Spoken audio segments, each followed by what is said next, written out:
everybody, and welcome back to my channel. So I really hope you guys are doing great. From the title you can tell that today I'll be talking about some of the changes that have been made by NMC UK to make it easier for nurses and midwives from overseas to register with them and get jobs here in the UK.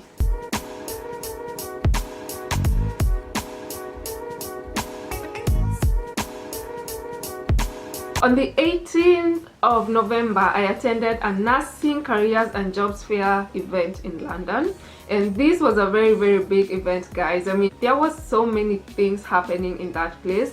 There were seminars, there were talks from successful nurses telling us how they did or what they did to get to where they are. We were getting advice from writing your CV to how you can develop your career in different areas, and there were so many exhibitions as well. And then there were a lot of recruiters. I think there were like 80 or more stands of recruiters looking to recruit nurses. And it was an eye-opener for me. Everything that's happening right now just shows how much nurses are needed.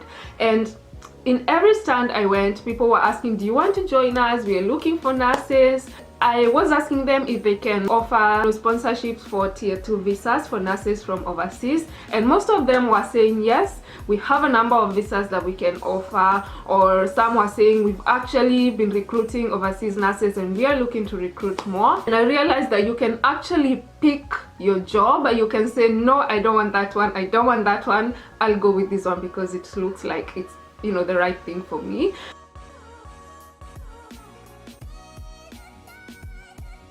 I'm reading from my phone right now, and then I'll be putting the link to the websites in the description box if you want to check them out for yourself. And I will be starting with the changes that have already been implemented, and then later we'll go to the ones that will be implemented from October. So the changes that have already been implemented, the first one is about the OSCE, and I think I talked about this in my OSCE video. If you want to see it, link is up here. So the receipt policy was revised, and now the candidates now only have to receipt the part of the OSCE that they have failed, unlike before where if you failed any part in the assessment or in the API stations, then you had to receipt the whole API, or if you failed one of the skills, then you had to receipt both of them. So for now they made it easier, and you only have to receipt the part that you failed. So good thing. Another change that they are saying they've implemented is we have improved the preparation materials, and we have aligned OSCE preparation materials across our 3 test sites, produced top tips for candidates, and introduced a mock examination and marking criteria to support candidates preparing for the OSCE examination. And I think this is great because for some of us, when we were doing the exam, we only had like the basic idea from the websites of the places that we were going to do the exam, and they were not really telling you clearly what to expect. We didn't have a mock test. I don't know what the mock test is, but I think once you register, once you book the exam, you can have access to it. If anybody has an idea of what these mock tests are, please comment down below so the other people can know exactly what it is, but it looks like a good thing. Another change that has been implemented is the reduction of cost in the exams, that's the CBT and the OSCE, and they say we have reduced the overall cost of the test of competence by more than 20%. The cost of the CBT was reduced from £130 to £90, and the full cost of the OSCE exam was reduced from £992 to £794, and the receipt cost of the OSCE exam from £496 to £397.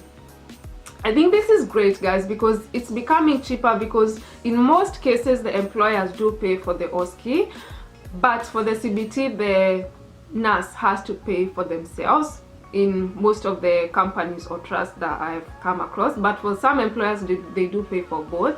So they have reduced this cost, and I had somebody say that the cost of the CBT will be reduced from 90 to 80 something. I'm not really sure about that. Maybe it's just rumors, or maybe it's a change that is going to be implemented. Another change is regarding the IELTS exams, and they say that we updated the English language requirements, and we now accept an overall score of 7 on the IELTS test, with a minimum of 6.5 in writing and a minimum of 7 in listening, reading, and speaking.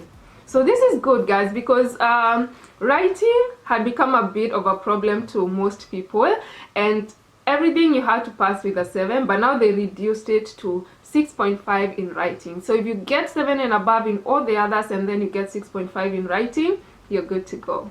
And the last change that has been implemented is they removed the 12 months post-registration experience requirement. So if you graduate from college, you're good to go. You don't need the 1-year experience that we all had to prove that we had. So things are getting easier, guys. So, according to the NMC website, which I will link down below, those are the changes that have been implemented. And now we move on to the changes that will be implemented from the 7th of October 2019. Again, I'll be reading from here, and I'll put the link in the description box down below. So the first change that they say here is that they are going to introduce a new online application form. Let me just read and say, we are moving our online application form to NMC Online to make it more straightforward to apply. Candidates will get their own NMC Online account where they'll be able to track their application's progress throughout. Instead of having to download and post paper forms to us, the candidates will be able to complete their application and upload supporting documents online. Wow, guys, this is really good, because I remember when I was doing it, we had to print those barcoded forms, go to the relevant bodies for them to sign for you, and then post the papers. And at this time, you're checking online, because when they receive the documents, they would update it on your portal online. So you would go 3 days, not arrived, 4, nothing, 5, nothing, a week, maybe a week, 4 days, nothing. And you start thinking, should I download again and then go back for them to be signed, and then I send again? Or it wasn't good. So this is easier for you guys. All you have to do is download, go have them signed, and then you can upload them, and you'll be sure that they have received the documents already.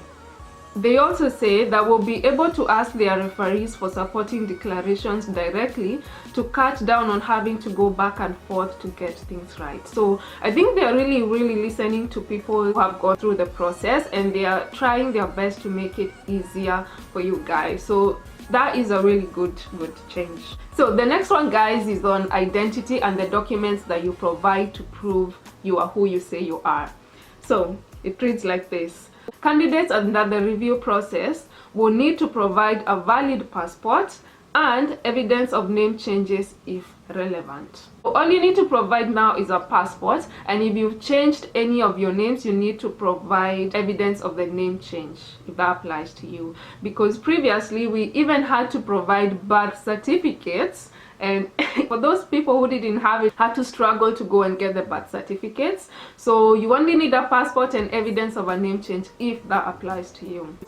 So the next one, guys, is on qualification, and they say that candidates under the new process will need to provide a qualification certificate for each part of the register that they are applying for, rather than full transcripts and a form to accompany the transcript of training. According to my understanding in this one, is that you no longer have to provide all those transcripts, because I remember I had to provide transcripts for each class, and for that class there's an exam I did, and they needed to see the score that I got in those. Oh my god, it was hectic, guys. But now you don't need to provide those transcripts, you just need to provide a certificate to show that you were trained for each part of the register that you're applying for. Next one is on registration, guys, and they are saying that registration in a candidate's country of training is no longer a prerequisite for entry into the UK register, and this brings overseas candidates in line with the UK application process.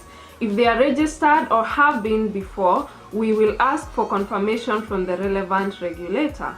And I think this is good, because for us, if you had been registered in more than one country, you had to provide evidence of registration in all the countries that you had practiced as a nurse. So things are really getting good for you guys. So the next one is on health. And under the current process, we or the candidates are required to provide good health declaration from the medical practitioner. But now they're saying that candidates under the new process will be asked to declare whether they are capable of safe and effective practice, and this might include where they have a health condition or a disability that is being managed. If you do not have any disability or any condition that you need to declare, that's fine. But if a candidate declares a health condition and or a disability that is being managed, they are going to ask for supporting declaration from either the medical practitioner or an occupational health department. So I think this is good because they are opening the doors to everyone. The next change to be implemented is they're saying they have improved the guidance and support, and I read, we are redesigning the way we present guidance on our website so that candidates and those who support them have a better understanding of our requirements, what we ask for and why, and the process they can expect to follow. In other words, they're going to make it easy for people to understand the requirements, and they won't be using those complicated words that are sometimes used and that confuse people a lot. Next one, there's going to be a new test of competence. In early 2020, we are launching a new test of competence in line with our future nurse standards. The company that is designing the new test will produce a range of materials to help candidates prepare. I don't know what this is exactly. I don't know if it's part of OSCE or part of CBT or exactly what it is, but they are saying this will be done in early 2020. So let's just wait and see. And if you have a chance to do the current ones, guys, please just do it, because I don't know how this will be. It might be harder, it might be easier than the current one, or it might just be the same. I really don't know. So there's other changes over here, like character, where you have to provide police clearances. So they're saying that the candidates under the new process will need to provide a police clearance from each country that they have lived in for 12 months in the past 10 years while over the age of 18, or a UK DBS certificate if you've been living in the UK for more than 3 months at the time of your application. So guys, this is just about the police clearance.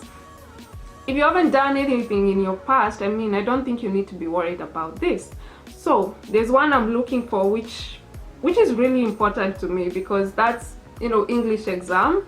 Because in my opinion, I don't understand why some of us have to do the English exam, considering that where I come from, or I think in many African countries, we start learning and speaking in English when we go to kindergarten, when you start learning to count 1, 2, 3 and write your name. And then we study through primary school, secondary, and everything you learn is taught in English.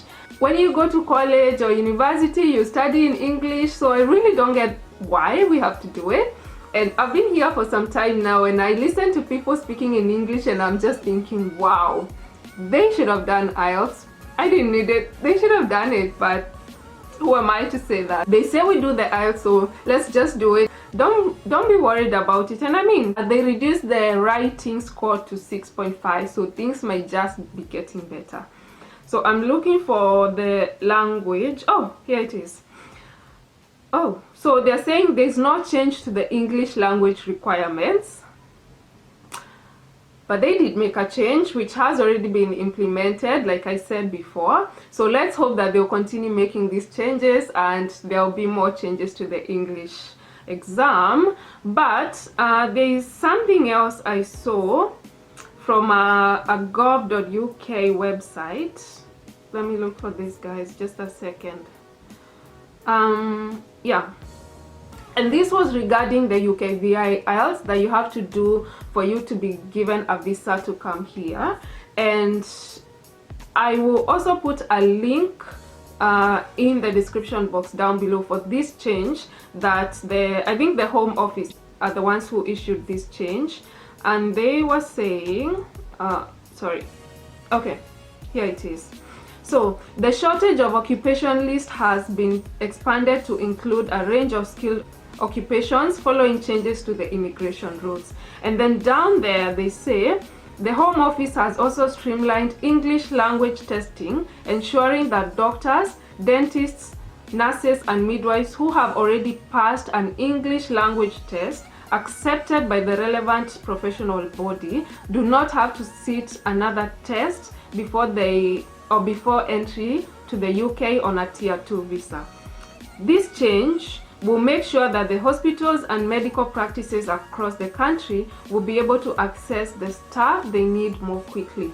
So my understanding of this is, before, if you happen to do IELTS academic, or you happen to do OET and you passed and NMC accepted that, when you got to the point of applying to your visa, you had to do IELTS for UKVI, which was a requirement by the Home Office for you to apply a visa. But now they're saying that if you did OET or if you did IELTS academic and that was accepted by your relevant professional body, which in this case is NMC, then when you come to apply for your visa, you don't need to do IELTS for UKVI, which I think is very, very good, because these exams, like the IELTS academic and IELTS for UKVI academic, guys, they're the same exam, exactly the same thing. So guys, those are the changes that I was able to go through with you. The changes that were made by NMC, I think there are a few I didn't manage to go through with you in this video, but like I said, I'm going to leave the link in the description box. That's all I had for you guys today in this video.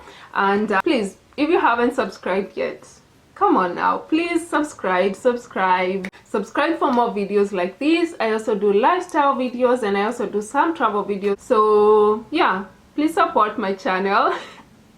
And if you would like to watch more videos about the NMC UK registration process for overseas nurses, I have put all those videos in a playlist over here. So just click here or go to one of the iCards up there over here and you're going to see a link. It's called UK Nursing, and there's a playlist of several videos, each step-by-step process and other things that you should know in the process. And yeah, thank you so much for watching. If you're out there and you want an agency that will help you in your process for coming to the UK, I can link you up with the ones I use. So find me on Facebook or Instagram. I'll leave my name after this video. So thank you for watching. I'll see you on my next one. Bye.